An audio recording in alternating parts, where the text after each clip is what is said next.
इन 5 अवसरों पर चुप रहने में ही है समझदारी। वैसे तो कई अवसरों पर चुप रहना चाहिए।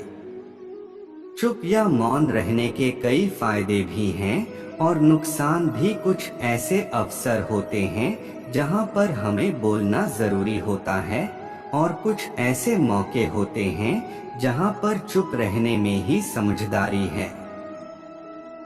क्या आप जानते हैं कि ऐसे कौन से अवसर हैं?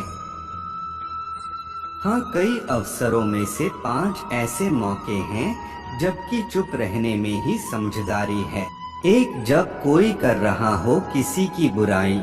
जब कोई आदमी आपके सामने किसी तीसरे आदमी की बुराई कर रहा तो तब तुम्हें चुप रहकर बस सुनना चाहिए, अपनी राय व्यक्त नहीं करना चाहिए, क्योंकि जो आज आपके सामने किसी तीसरे की बुराई कर रहा है वह कल किसी और के सामने आपकी बुराई भी कर सकता है यदि आपने कुछ कहा तो।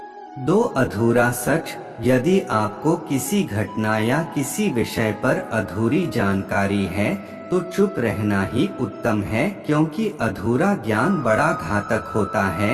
यह आपको हंसी का पात्र भी बना सकता है या किसी मुसीबत में भी डाल सकता है। 3, जब कोई नहीं समझे आपकी भावना। यदि आपको लग रहा है कि कोई व्यक्ति आपकी भावना, दुख या परेशानी को शब्दों में नहीं समझ पा रहा है या वह आपको ध्यान से सुन नहीं पा रहा है, तो ऐसे व्यक्ति के सामने चुप रहना ही ठीक है, क्योंकि ऐसे लोगों को आपकी भावना या दुख से कोई मतलब नहीं होता। ऐसे लोगों को अपना राज बताकर आप पछताएंगे ही। 4, जब कोई इंसान अपना दुख व्यक्त करे।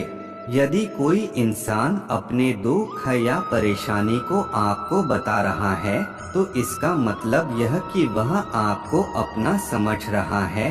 ऐसे में तुरंत ही उसे समाधान बताने के बजाय चुप रहकर उसकी दुख या समस्या को सुने। उसके दुख या समस्या को किसी और को न बताएं। 5, क्रोध या घृणा करने वाले लोग। जब कोई अपना या कोई सगा संबंधी आप पर क्रोध कर रहा हो, आपका अपमान कर रहा हो या घृणास्पद शब्द कह रहा हो तो आपको उस वक्त चुप रहना चाहिए ताकि सामने वाले का गुब्बार पूरी तरह से बाहर निकल जाए। आप यदि सही है तो उससे कतई माफी न मांगे और चुप रहकर सही समय का इंतजार करें। वह खुद ही आपसे माफी मांग लेगा या उसे अपनी गलती का एहसास हो जाएगा।